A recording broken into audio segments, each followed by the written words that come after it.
Good afternoon. It is Tuesday, September 3rd. Welcome back after Labor Day. In this video, we're going to be talking about what's working in LinkedIn ads right now.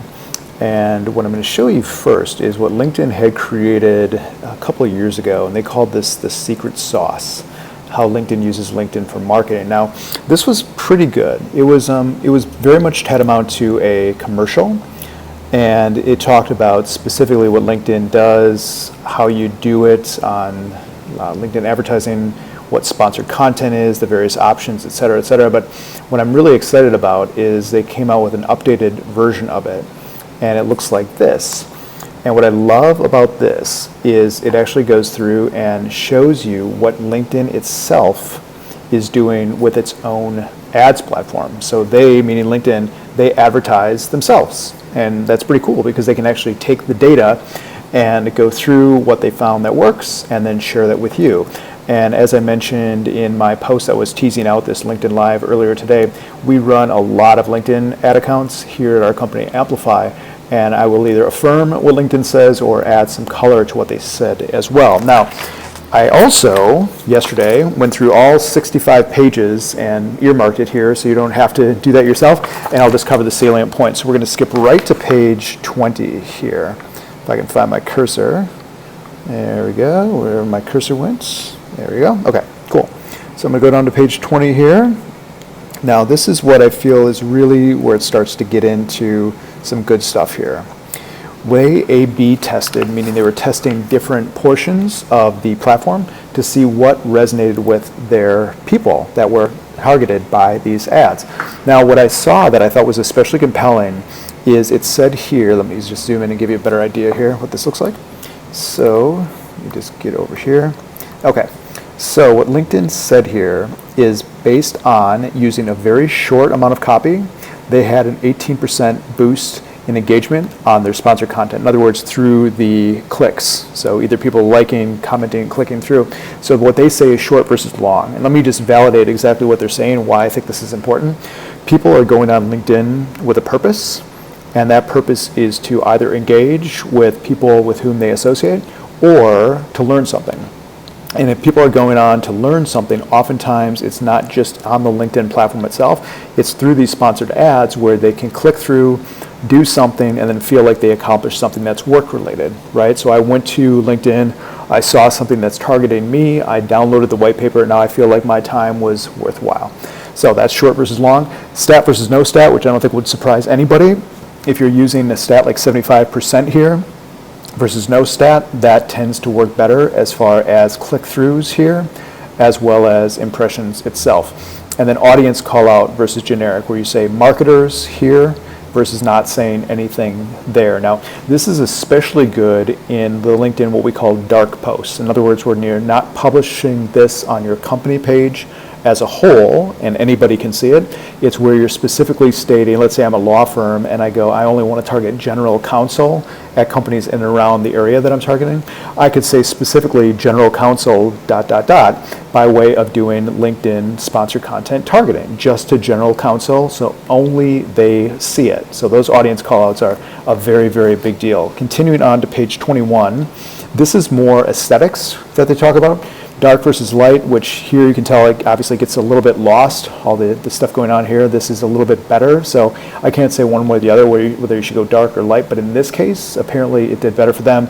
But this is a really big one. This we see a lot in digital marketing, is where you have someone who's on camera, so to speak, the subject, looking where they want you to click. So in this case, he's looking away from this button that's at the bottom, and in this case, he's looking down at the button, therefore taking your eyes from an empathetic standpoint as a human being, looking where someone else is looking, which is kind of a cool one. Let's go on to page 22. Guide versus ebook. Apparently, guide is now supplanting the word ebook as being more desirable in this case. Person versus object, which is probably not a surprise, where we actually have a human being, is going to do quite a bit better, demonstrably better than not. All right, and then going on to the next page here. Now this is where they start to get a little bit into more of the data.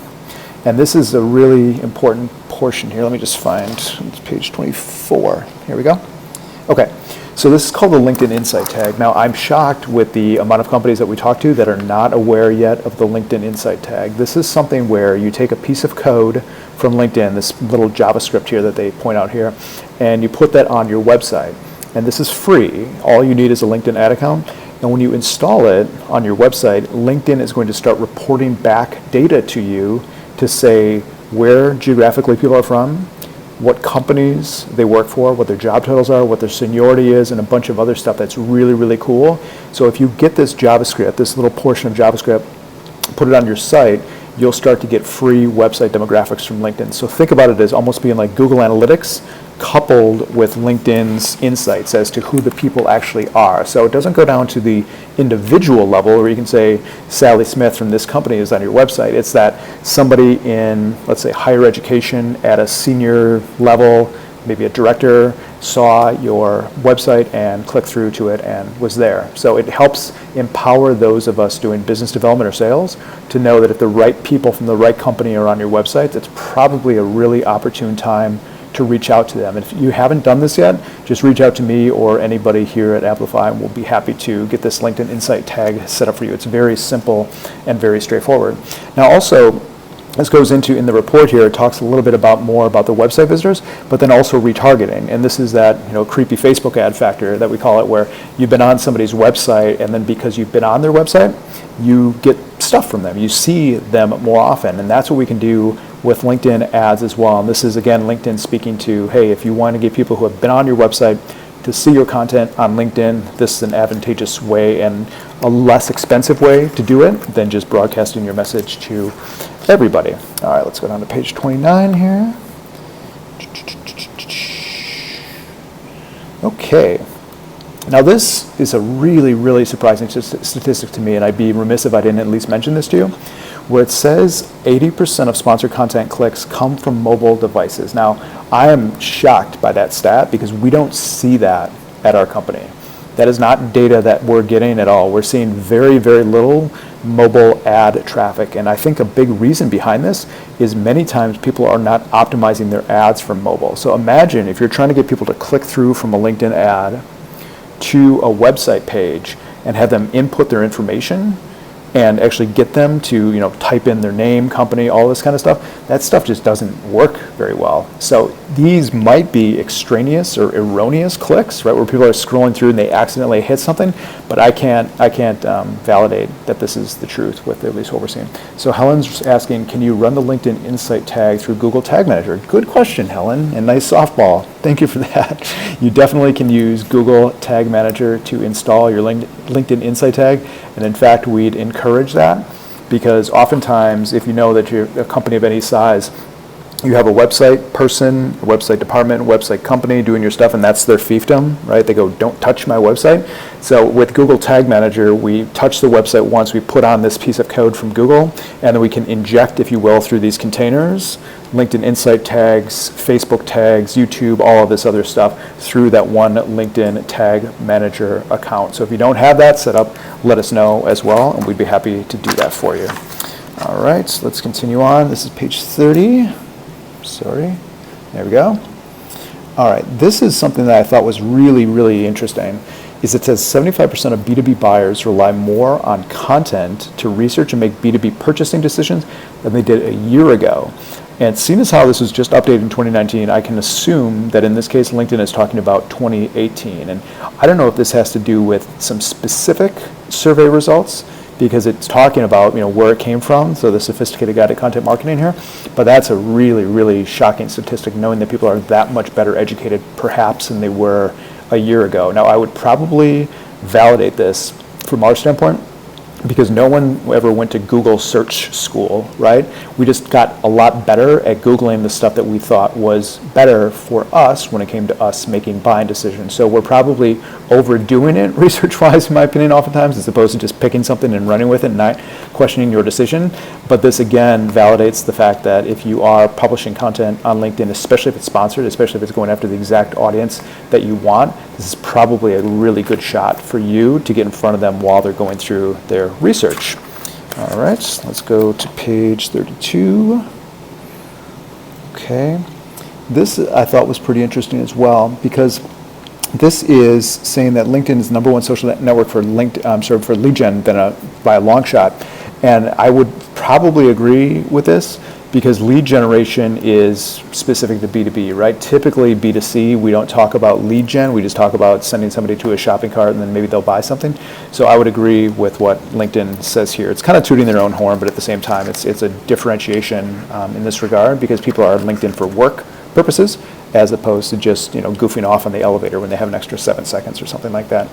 Okay, so LinkedIn video ads. Now this is really, really important. And this 3-tiered strategy I can't overemphasize enough because typically with most B2B clients, especially like that's where we play more often than not, people immediately people immediately jump to demand generation, meaning they go, we just need more leads. And the answer is, well, yes, you can do that, right? But you need to give people a reason to listen to you and to pay attention to you first. So if we were to look at this from a 3-fold strategy, we want to get your brand in front of people first on LinkedIn. So we bridge that chasm between I've never heard of you in my life and for some reason ring a bell, which is a huge deal, right? Once I know of you, I need to see some kind of thought leadership from you. And thought leadership is an overused term. We can just call it content marketing, right?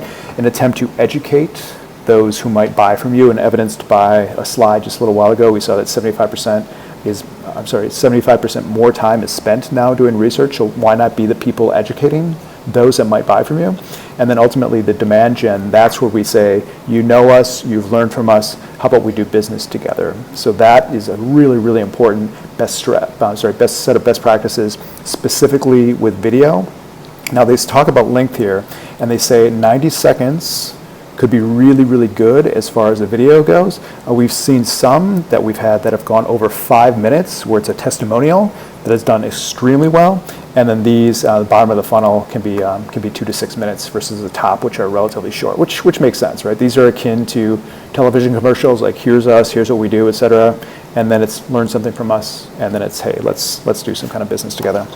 So moving on to page 36 here. One thing I thought was interesting here is videos autoplay on mute, which you probably know if you've ever been on LinkedIn and had a video show up and it just autoplays without you hearing anything.